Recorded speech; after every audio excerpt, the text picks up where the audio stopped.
집값이 떨어지게 되니까는 이 은행에서 이거에 대해서 대출을 또 안 내줘요. 이게 원래 뭐 집이 일이 있으면은 이거 계속 쭉쭉쭉쭉 올랐었는데 이게 담보값이 이제 평가 금액이 조금씩 깎이는 거예요. 이때부터 매물이 소화가 안 되니까는. 안녕하세요. 오늘 부동산 이야기 하려고 합니다. 전부터도 쭉 그랬는데 요즘 들어서 부동산이 폭락할 거라고 얘기하는 사람들이 더 많아진 것 같아요. 그래서 저는 부동산이 폭락하기 어렵다는 의견이거든요. 부동산 경기가 가열된 건 사실이고, 그리고 미국에서 양적 완화 축소하겠다고 공식적으로 발표도 했고, 2023년에 미국 기준금리를 올리겠다는 것도 거의 유력하지만, 그래도 저는 그것 때문에 부동산이 폭락할 것 같진 않아요. 되게 이제 대표적인 부동산 폭락 사례가 일본의 부동산 버블 빠진 거랑, 그리고 미국의 서브프라임 모기지 사태가 있는데요. 우리나라 현재 부동산 매매 구조랑 서브프라임 모기지 사태랑은 그때 상황이랑 좀 많이 다른 것 같아요. 서브프라임 모기지 사태에 대해서 제가 좀 간단하게 설명드리고, 요것이랑, 그리고 제가 생각하는 2023년에 만약에 금리 인상하게 되면 어느 정도 범위에서 금리를 인상하는지와, 그리고 그 정도 인상했을 때 과연 우리가 이렇게 좀 무리하게 대출 내서 산 사람들이 부채를 감당할 수 있을지. 이게 부채를 감당을 못하면 이제 매물이 많이 나오게 되고 부동산 폭락으로 이어지는 거잖아요. 그런 거에 대해서 생각을 좀 표현해 보도록 하겠습니다. 먼저 서브프라임 모기지, 이것들 대충 다 알 테지만은 제가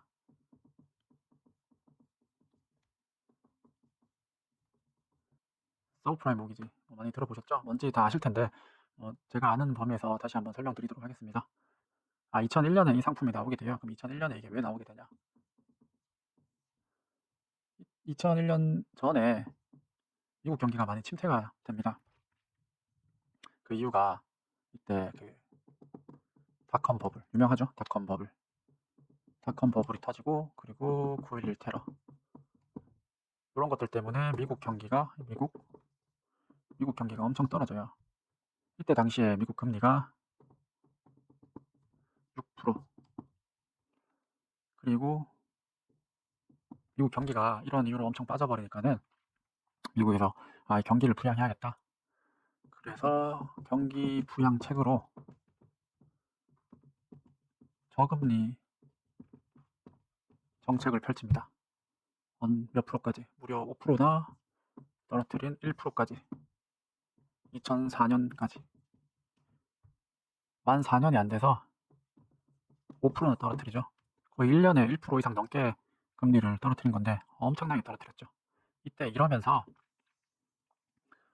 나온 상품이 이 서브 프라임 모기지 상품입니다. 이 상품을 무슨 그 리먼 브라더스인가? 걔네들이 이걸 많이 이제 채권을 사들였다가 나중에 망한 건데 그거는 몰라도 상관없어요. 누가 망했는지는. 그러면 과연 이것이 어떻게 2007년에 이 사태가 터지게 되죠. 금리는 초저금리 정책을 2004년까지 펼치고 2004년에 금리를 올리는데 막상 이 사태는 2007년에 터지게 돼요. 3년간의 공백이 있습니다.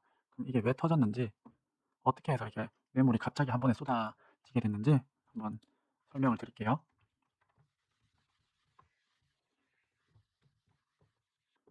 2001년에 금리가 6%, 2004년에 금리가 1%. 이때 이제 서브프라임 모기지라는 상품이 만들어지면서 대출이 이제 엄청 내죠, 사람들이 싸게. 그러니까 이게 집값이 올라가겠죠. 집값, 금리 이렇게 되겠죠. 그럼 이게 대출을 어떤 사람들한테 내주냐? 노 인컴, 노잡, 수입도 없고 직장도 없는 사람들한테 이런 대출을 내주게 됩니다. 근데 은행에서는 이걸 어떻게 이런 사람들한테 대출을 내주냐? 당연히 담보에 문제가 없었기 때문에 이런 대출을 내주게 됩니다. 집이 있어요, 이렇게. 예시로 10억이라 합시다. 10억 안 했을 거예요. 10억이라 하는데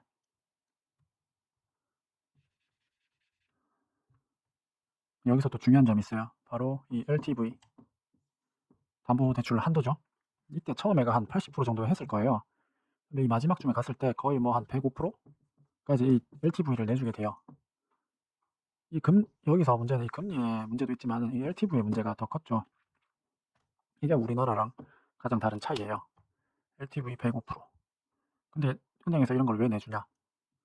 예를 들어서 여기 10억짜리 집이 있어요. 이게 담보평가 금액이 10억이에요. 얘들이 여기 100%로 내줘, 만약에. 그러면 이 사람은 대출을 이제 10억을 낼 거 아니에요. 근데 며칠 지나면 집값이 또 이만큼 올라 있어요. 이런 식으로 쭉 이렇게 올라온 거예요, 그냥.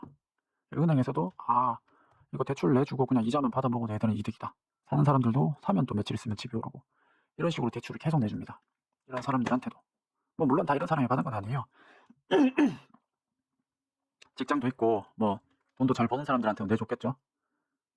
그리고 이러다가 2004년이 됐을 때 이제 그러는 거예요. 미국에서. 이제 경기가 어느 정도 올랐다. 다시 긴축 재정을 하자. 그래요. 풀었던 돈을 다시 긁어 모으겠단 말이죠. 이러면서 금리를 올립니다. 2007년까지 몇 프로나 무려 다시 5%대로 올려요. 이것도 만 4년도 안 돼서 채 4%를 올리죠. 이러면서 이제 부동산 붕괴가 일어납니다. 자, 그럼 어떤 식으로 부동산 붕괴가 일어나냐? 이때 이제 대출을 받은 사람들이 있을 거 아니에요. 그럼 이때 대출을 뭐 이렇게 쪼개가지고 한 2002년 그때까지 대출 받은 사람들은 좀 고금리로 받았겠죠. 그래서 이 사람들은 좀 그나마 안전빵이 있을 건데 2002년 이후로 받은 사람들, 저금리에 대출을 받은 사람들은 아무래도 집값도 이미 어느 정도 올라 있는 상태에서 대출을 받았고, 그리고 금리도 저금리에서 받았겠죠. 근데 이런 사람들이 과연 이 금리를 5%까지 올렸다고 해서 다 무너졌냐? 이게 아니에요. 여기서 중요한 점이. 이 사람들이 대출을 받을 때, 뭐 우리나라에서 대출 받을 때도 비슷한데 지금은 안 돼요. 옛날에 이런 게 있었어요. 좀 치워야겠다.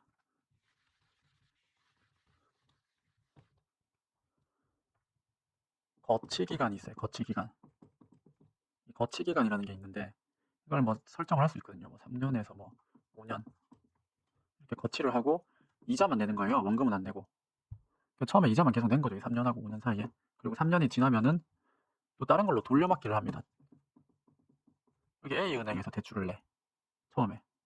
그리고 이 3년이 지나고 나서 B은행에서 대출을 내고 이걸 대출을 얘는 또 갚는 거죠. 이런 식으로 계속 또 3년 지나면 이런 식으로 다 하려고 했던 거예요. 옛날에 그게 됐으니까. 근데 얘기했다시피 2004년에서 저금리 정책을 끝내고 긴축 재정을 들어가죠. 2007년까지 금리를 이제 바싹 올리니까는 집값이 하락을 하게 되죠. 집값이 떨어지게 되니까는 이 은행에서 이거에 대해서 대출을 또 안 내줘요. 이게 원래 뭐 집이 일이 있으면은 이거 계속 쭉쭉쭉쭉 올랐었는데 이게 담보값이 이제 평가 금액이 조금씩 깎이는 거예요. 이때부터 매물이 소화가 안 되니까는. 이게 돌려막기가 안 되다 보니까는 얘들은 이제 3년 뒤에 이 이자도 내야 되고 원금도 같이 내야 돼. 이 이자는 감당이 되는데 원금이 감당이 안 되는 거예요. LTV 100%로 대출을 했으니까는 원금이 어마어마할 거예요. 원금이 어마어마할 거 아니에요. 원금을 못 내게 되는 거죠. 그래서 이때 1차적으로 매물이 조금 나오게 됩니다. 시장에서 이 매물을 소화 못하게 되겠죠. 그러면 이제 부동산이 이제 떨어지는 게 가속도가 돼요. 자, 여기까지도 괜찮아. 요것 때문에 부동산이 이제 직접적으로 폭락한 건 아니죠. 그럼 부동산이 이렇게 있어요. 이게 부동산 가격입니다. 이게 10억, 자기가 10억을 주고 샀어. 그럼 누군가는 이거에 대해서 원금하고 이자도 다 갚을 능력이 돼요. 근데 이게 조금씩 이 담보 평가 금액이 조금씩 깎이는 거예요. 그래도 손해를 머금고 원금과 이자를 갖고 나가고 있는데 어느 날 은행에서 연락이 옵니다. 연락이 와서 하는 말이 여기서부터 중요합니다. 야, 너 내가 이 담보 10억에 평가를 해서 너한테 10억을 줬는데 빌려줬죠? 이게 지금 재평가하니까는 8억이다. 2억 돌려줘. 이렇게 요청을 합니다. 은행에서는 자기 재산을 지키기 위해서 이렇게 요청할 수 있어요. 우리나라에서도 그렇고. 이것 때문에 이제 부동산이 폭락을 하게 되는 거예요. 이 사람 원금도 갚을 수 있고 이자도 갚을 수 있어요, 매달. 근데 갑자기 이 1억 내지 2억이라는 돈이 갑자기 구할 수는 없죠. 이미 대출을 이제 10억이라는 돈을 내놨는데 은행에선 자기네들 원금도 보존해야 되니까는 겁이 나는 거예요. 그래서 이거 빨리 갚아라. 이런 식으로 독촉을 하게 돼요. 그럼 이거 못 갚게 되는 거예요. 못 갚게 되면 이거 압류 들어가죠. 압류 들어가면 이제 경매가 진행되는 건데 이런 식의 매물이 엄청나게 쏟아지게 나오게 됩니다. 이것 때문에 이제 부동산이 무너지기 시작한 거예요. 근데 이게 이제 우리나라랑 많이 구조가 다르죠. 제가 앞서 설명을 다 드렸다시피 미국은 LTV가 미국 거의 뭐 그때 당시 100%예요. 지금 한 80% 되나? 그렇고 우리나라 이제 서울을 기준으로 할게요. 뭐 서울이 아니라 뭐 투기과열 지역인가 그거 기준으로 하면은 뭐 한국은 서울입니다, 서울. 한국은 LTV가 40에서 뭐 한 60% 정도 되죠. 이게 제가 이렇게 40에서 60%라고 적은 게 정확하게 몇인지 모르겠어요. 이거 정책이 뭐 눈 뜨면 바뀌어 있고 눈 뜨면 바뀌어 있고 그래 가지고 이게 2014년까지인가 그 전까지만 해도 이게 한 70%인가 그랬는데 2018년인가 17년인가 그때도 이렇게 바뀌고 최근에 또 막 이렇게 바뀌었죠. 요즘 너무 많이 바뀌어 가지고 뭘 어떻게 할 때 자기 살 때 그때 한번 다시 잘 점검해야 돼요. 지금 너무 많이 바뀌어서. 그래서 여기서 중요한 점이 부동산이 붕괴될 때 얘들은 이 원금 갚을 능력이 안 돼 가지고 원금 갚을 능력이 아니라 이 은행에서 대출 원금에 대해서 일부 상환을 요구했을 때 그거 갚을 능력이 안 돼서 이제 빠지게 된 거예요. 근데 우리는 이 LTV가 40에서 60%밖에 되지 않기 때문에 뭐 은행에서 압류 들어올 일이 거의 없죠. 뭐 이거 가지고 뭐 영끌영끌 거리는데 이게 진정한 영끌이죠. 10억짜리 집을 사는데 10억을 다 대출을 해서 사는 게 말이 되나? 뭐 하여튼 이런 식으로 해서 이제 부동산이 터져버린 겁니다. 근데 우리나라는 이것도 있고 심지어 여기다가 DSR도 있어. 맞나 DSR? 총 부채 상환 능력인데 이게 돼도 이 총 부채 상환 능력이 안 되면은 요거까지밖에 적용이 안 해주죠. 그래서 아무리 연끌을 해서 부동산을 사서 부동산 가격이 폭락을 한다 해도 그냥 내가 원금하고 이자 내고 버티면 돼. 언젠간 올라갈 테니까. 이거 가지고 뭐 매물이 많이 나온다? 그래서 부동산이 폭락한다? 그런 식으로 이어지기엔 좀 힘들어요. 이 상황이 이제 서브프라임 모기지랑 우리나라 상황이랑 다른 거예요. 그리고 이 서브프라임 모기지 사태 때 그때 2007년, 2008년에 미국 부동산이 엄청 폭락을 하게 되죠. 그때 당시에 우리나라는 또 폭락을 하긴 했지만은 미국만큼 많이 떨어지지 않았어요. 그때 당시에 우리나라 LTV도 50에서 한 60 정도 됐거든요. 그래서 이런 안정장치가 있어서 우리나라는 부동산 폭락이 뭐 거의 좀 오기는 힘들어요.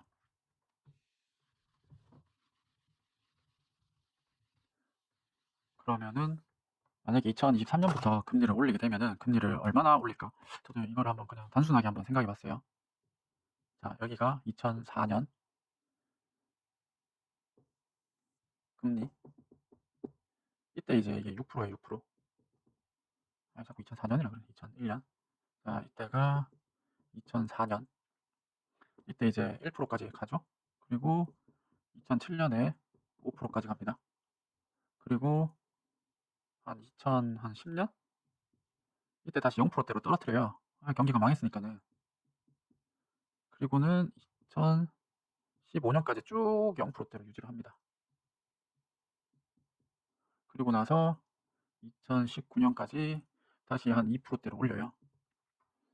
그리고 나서 이때 2000년 초에, 2020년 초에 코로나가 터지면서 또 초저금리로 가는 거죠. 0%대.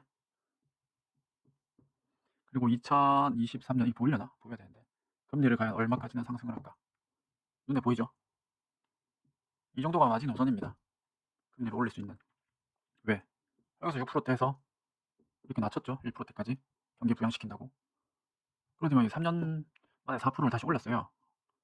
이때 경기가 이제 폭삭 주저앉죠. 폭발.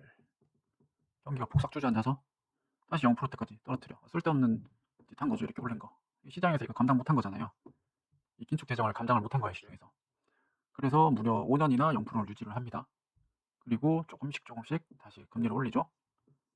이때 계속 유지하면서 조금씩 올렸으면은 시장에서 소화했을 건데 이때 코로나 터지면서 다시 한번 양적 완화를 펼치게 되죠. 초저금리 빵. 2023년까지. 2023년에 근데 확실하게 금리를 올린다고 얘기는 하진 않았어요. 정확하게는 이 FOMC 나도 얘들이 정확하게 뭐 하는지 모르겠는데 하여튼 얘들이 미국 기준금리를 정하죠. 2023년까지 금리를 안 올리겠다고 선언을 했지. 2023년에 금리를 올리겠다고 선언을 하진 않았지만 만약에 이때 금리를 올린다면은 2019년 금리 2%대 이 정도까지밖에 못 올릴 거예요. 그것도 한 3년에 걸쳐가지고 많이 올려봤자 1년에 1%, 1년에 1% 넘게 올리면 시장에서 소화 못 하거든요.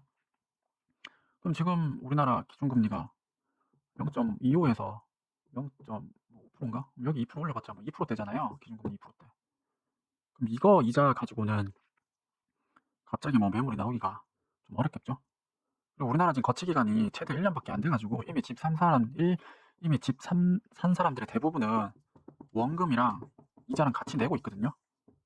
그래서 이 부채의 상환에 대해서 능력이 있는 사람들이라고 뭐 보시면 될 것 같아요. 근데 여기다가 다시 뭐 2% 이자 더 한다고 갑자기 뭐 부동산 경기가 폭락을 하냐? 저는 이럴 것 같지는 않습니다.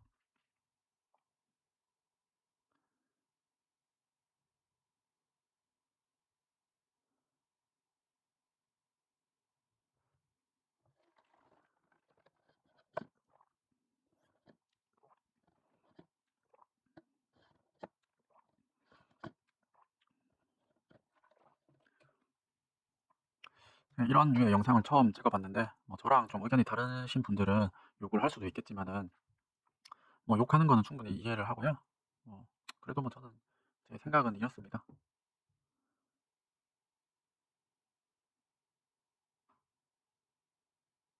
다음 영상에는 그 부동산 거래할 때 수수료를 그 부동산 공인중개사 수수료를 많이 내잖아요. 제가 요거 조금 공인중개사랑 수수료 조금 내고 하는 방법에 대해서 팁을 좀 드리도록 하겠습니다. 혹시 끝까지 시청해 주셨다면 감사합니다.